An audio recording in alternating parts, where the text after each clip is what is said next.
Hello guys, welcome to 8-Bit Politics, and we're going live today. I haven't done a live stream in a while, so this ought to be interesting. It's also 2 in the morning, so, if I sound a little weird, it's because I'm exhausted, but I decided, you know what, I haven't done a video in, over 2 weeks, and this is one of the only times I'm actually free, is of course, at, 2 in the morning.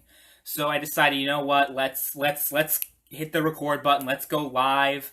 Let's talk about some shit. So what we're going to talk about today is why video game journalists are so dishonest. Something I've been talking about the last 2 videos I've made, and there's a reason why I keep saying it, because it's goddamn true. Video game journalism has absolutely no integrity at this point, and there are a few reasons as to why. And I'm going to go over that in this little stream that I got going on here. This ought to be interesting. So let's get started. So there are 2 big problems with video game journalism that I see right now. One being political bias. Left-wing political bias. We've seen it with Gamergate. Almost all the major outlets, all the major video game journalism outlets, like IGN, GameSpot, Kotaku, and all these other websites, almost all of them have given negative coverage towards the Gamergate movement, which is a pushback against the third wave feminism coming into the gaming industry. With the whole Anita Sarkeesian and all that other bullshit. They've pushed back against that, saying that, oh my god, we're harassing them. We're so horrible for rejecting feminism in video games, and oh my god, this is so terrible. Almost all these outlets have promoted this third wave feminist agenda, trying to push it into the gaming industry. And oh, this is misogynistic, and all this other bullshit. We've seen it with that. We've seen it with the whole PewDiePie situation. Oh my god, PewDiePie said the N-word is so offensive. Just this left-wing SJW, easily triggered bullshit that we've been seeing in the past few years try to, sneak its way into the video game industry. So we've had all these outlets trying to promote this, agenda onto the gaming industry. And it obviously hasn't worked. But yeah, that's one problem, because they just keep pushing this agenda and pushing this agenda and pushing this agenda when it really has no relevance in the video game industry. The whole these social justice movements, these culture wars, and all these other things, they really have no relevance into the gaming industry. I'm really trying to figure out why these people, why these video game journalists and why these outlets are so hard-pressed into promoting their liberal SJW agenda onto the entire gaming industry. I'm really trying to figure out why, because, these SJWs and these liberal, how many of them actually play video games? I'm trying to think. Most of the people who I know are, easily triggered, easily offended people. They're not, a lot of them aren't really gamers, unless you consider Candy Crush to be a game. You know what I mean? They don't play Call of Duty or Battlefield or Fallout or any of that other shit. They're too busy sucking on their thumb, in their college campus, whenever someone says something that they don't like. Oh my god, I'm triggered. No, it's just ridiculous, that whole SJW crap. I'm not even gonna get into that in this whole thing, but I'm not gonna get into that whole SJW. I've talked about it so many times on my main political channel, and I just said it so many times, I don't need to explain why SJW movements are cancer, why feminism is cancer, why these stupid movements are just total cancer, right? I don't need to explain that. I've explained it countless times already. I'm not going to go into it again. Otherwise, this whole stream would be an hour long at least, probably longer. So we're not going to get into that. But what we are going to get into, so that was one problem that video game journalism is going through right now, promoting a left-wing bias in their reports. They, with the Kekistan thing, that's another example, the Kekistan thing with, it's a white supremacist symbol. What? So they're obviously, they keep trying to promote this stupid agenda, this SJW agenda. We know this already. I've been saying it extensively over the past 5 minutes. That's one problem. Second problem, which is probably more problematic, is the whole thing with, okay, so IGN and GameSpot tend to give games that are, a lot of games that are viewed by the public as being pretty games. They give them pretty generous scores. Like, for example, Infinite Warfare was given a 9 out of 10 by Game Informer. Infinite Warfare actually got pretty good reviews by the critics. That's right, Infinite Warfare, probably the worst Call of Duty game ever made. You look, just go on Metacritic, look up any game, and you see the huge disconnect between the general consumer and these video game journalists. Just look at all the video games. Look at just any video game you can think of. Go on Metacritic right now. You look it up. You look at the the critic scores and the user scores, and they're always different. Always, they're never the same. Someone in the comments says Infinite Warfare had a fun campaign. Yeah, okay. If you say so. I know this particular individual is tired of me bashing on Infinite Warfare. I am sorry, but that game was just so disappointing to me. The multiplayer was not fun at all. It was so boring. I don't know how you find that interesting, but hey, to each their own. But the point I'm trying to make, whether or not you personally like Infinite Warfare is irrelevant, or whether or not I personally like Infinite Warfare is irrelevant to this, because you look at the user reviews for Infinite Warfare, and it's almost entirely negative. There's barely any positive reviews by users. You look at the critic reviews, it's like 7 out of 10 mixed up together. Like, you average out all the critic reviews, and it's like 7 out of 10. You average out all the user reviews, it's like 4 out of 10.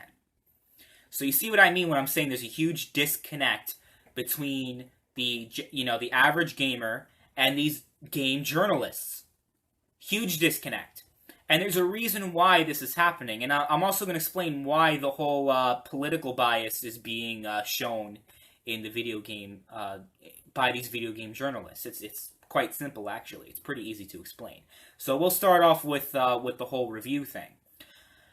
These review companies make a ton of money by getting early review copies. Now, okay, I'm sure a lot of you already know this. You already know that they give good reviews, so they maintain a relationship with companies like EA and Activision. If they give reviews for all these games, then Activision EA would be less likely to give them review copies, right? And to have exclusive news and updates that, they only get that because they have a pretty good business relationship with EA, Activision, Ubisoft, and all these other companies.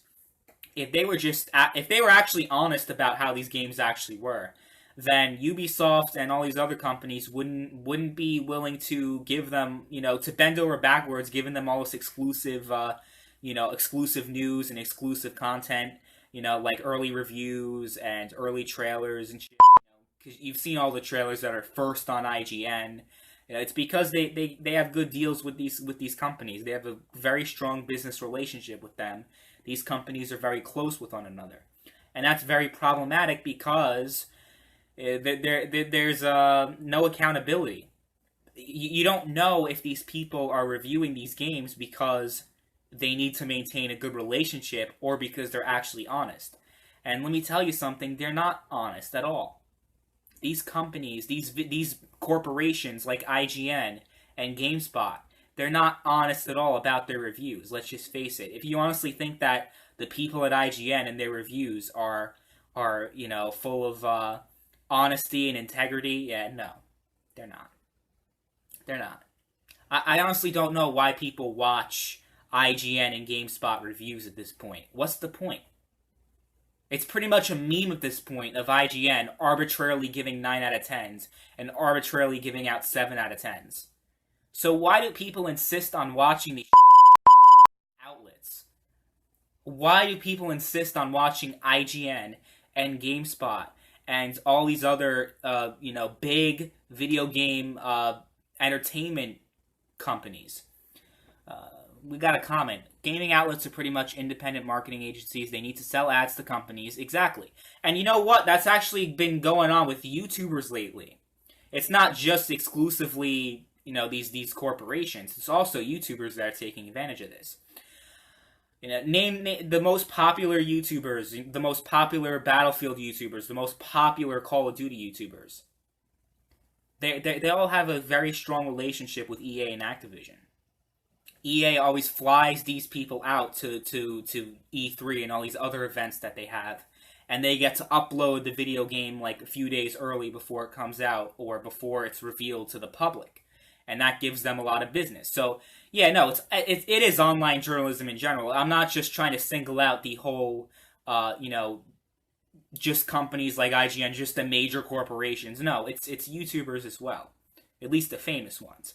Now, I'm not trying to say, oh, only you can only trust the small guys, you can only trust the small YouTubers, but I don't know. I still think that the game journalists should be given the most attention because they're the ones making the most money out of this shit. They're the ones that are profiteering the most out of misleading the public more than these YouTubers are, because these YouTubers are individuals, right? They want to have their own, because YouTube is also a business. Being a YouTuber is also a business.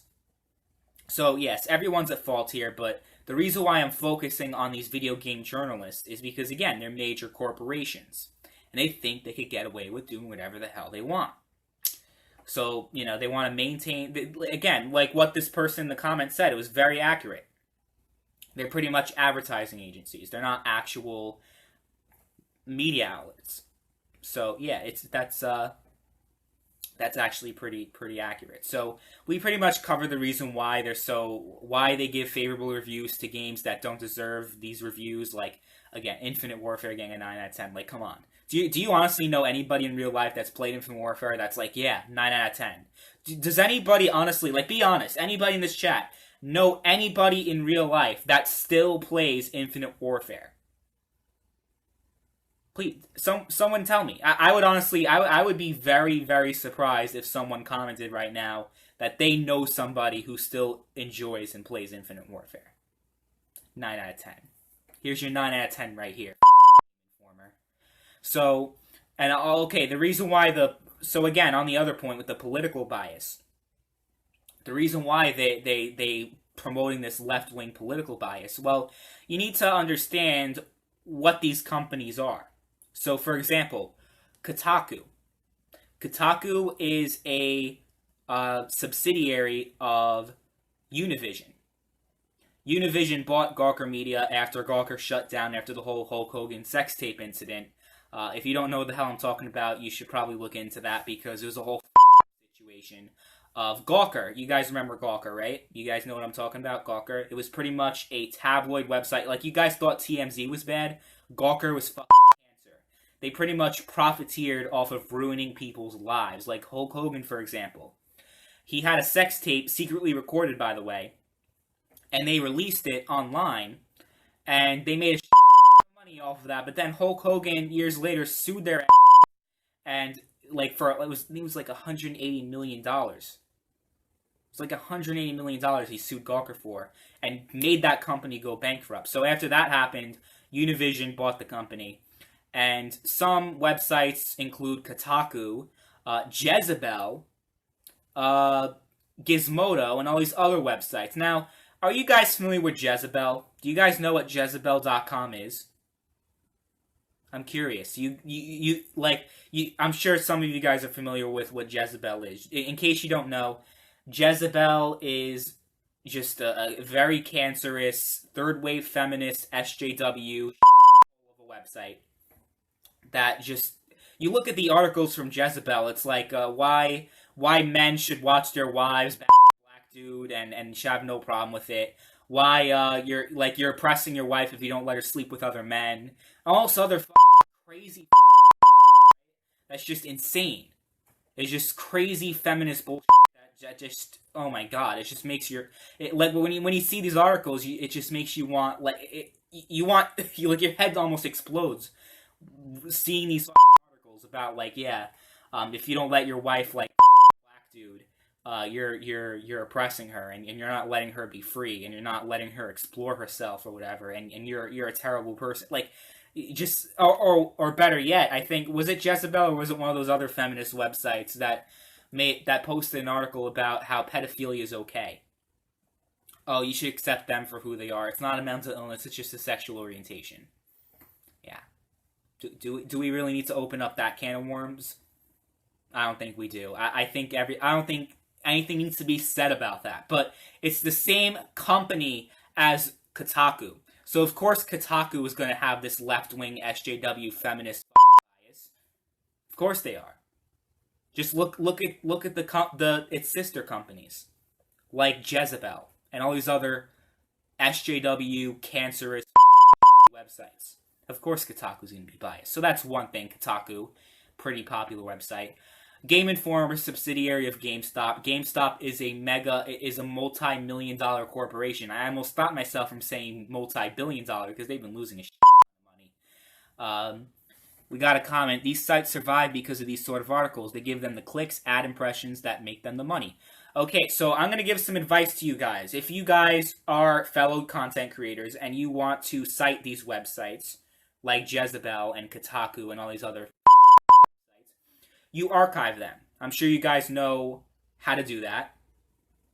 How to archive a website. So you copy the link. You don't even click on the article. You just copy the link and then paste it into the Wayback Machine.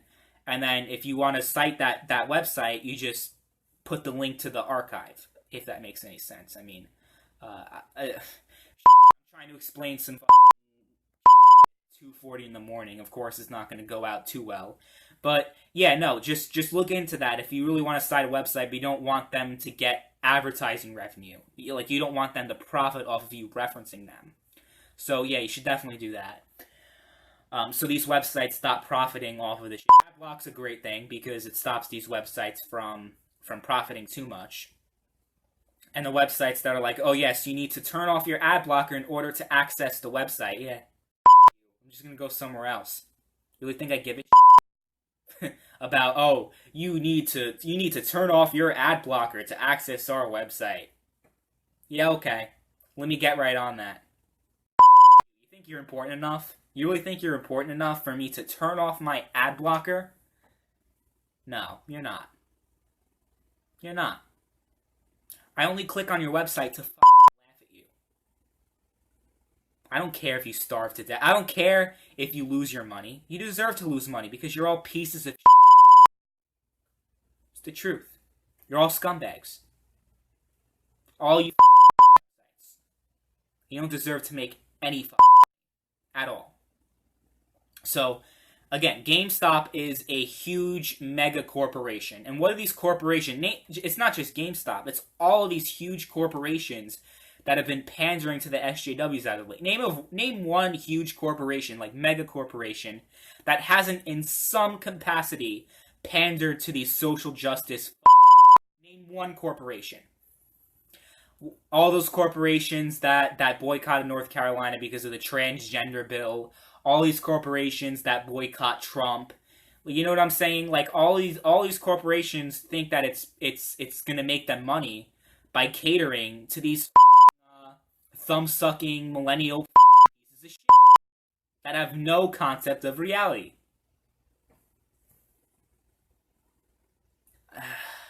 They actually think that this is gonna make them money, even though, on the contrary, they're losing a shit ton of money. They think that they're gonna make money by catering to these social justice people. It just makes no sense, especially in the gaming industry. The gaming industry. Social justice and video games don't mix well together. We got another comment from Johnny Bepp P. I don't want to defend them. Hold on a second. Comment just disappeared. I don't want to defend them, but the people that work there are just people that have to write articles about controversial shit, because that's what a lot of people want to read. Yeah, it's not me really attacking the video game journalists themselves. Notice the past 20 minutes I haven't actually named a single name, and that's because it's not really their fault. I mean, they're just paid to do whatever the fuck, At the end of the day, it's really the fault of the higher-ups. They're the ones that decide what goes on. That's really with any corporation. You shouldn't really blame the workers. You should blame the higher-ups. I'm not trying to blame the people who write the articles or the people who I mean, they are somewhat at fault because they're still contributing to the system. Wait, or let me correct that. Not want to read, but controversial articles get the most attention. Yeah, yeah.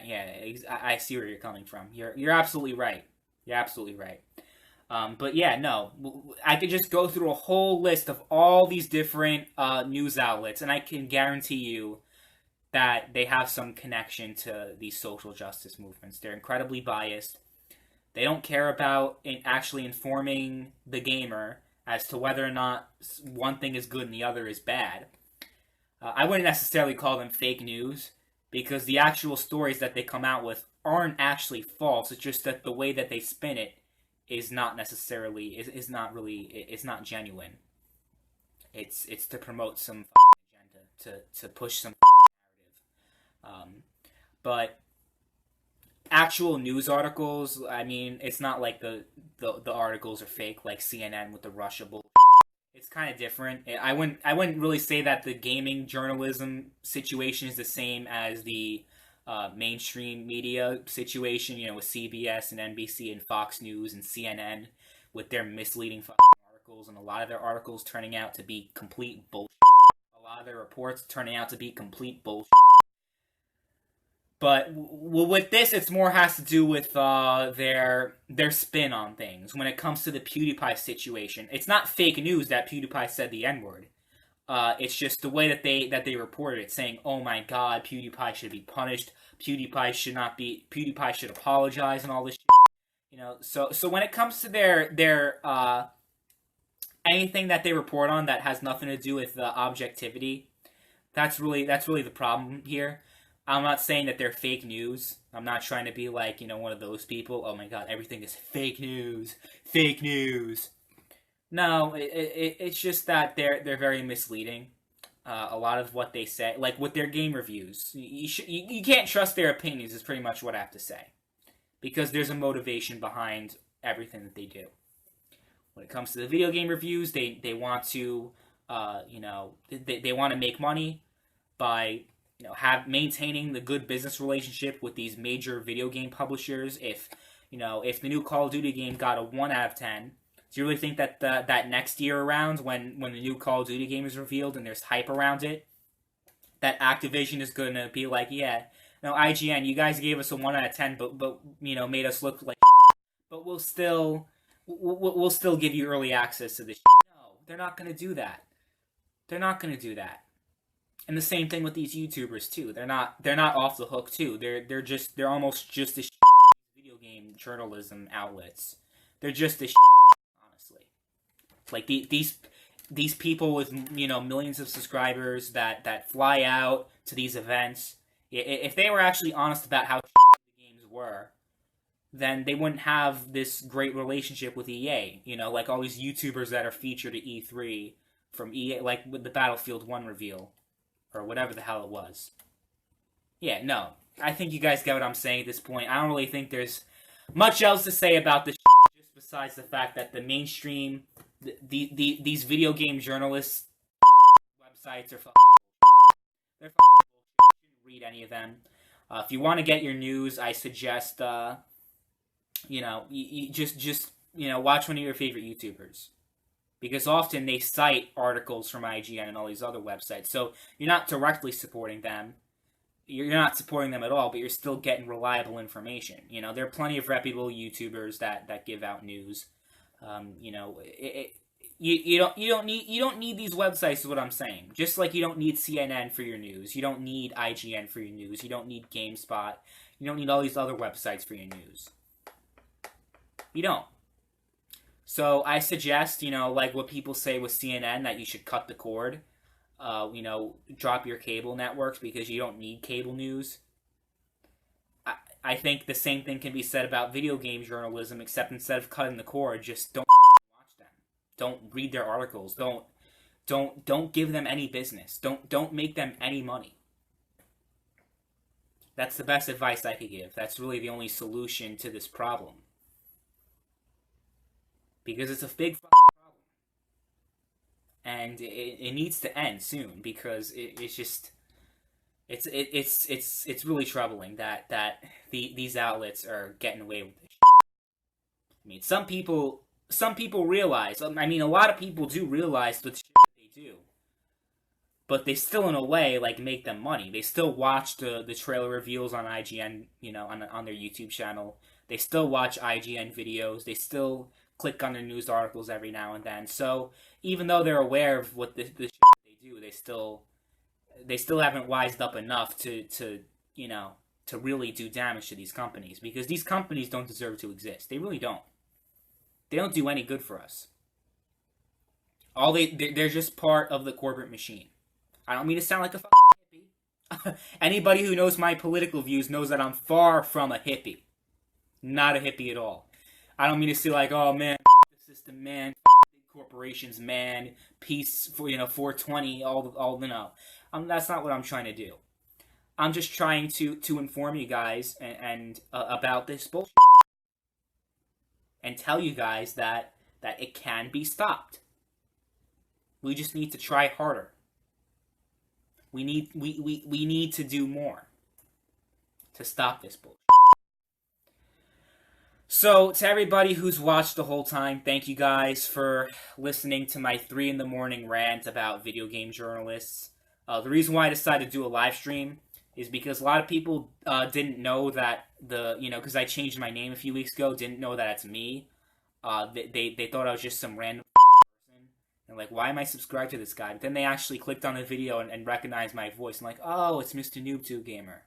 But yeah, I'm going to do a face video so everyone knows that it's me. So there's no more confusion. So that's why I decided to do a live stream. Hopefully my next live stream is more coherent and it's at an earlier time where I'm not exhausted. And should probably be sleeping because I have class in like at 11 o'clock in the morning. So I should probably get to bed. Yeah, it's time for bed, guys. Thank you all for watching. See you guys later.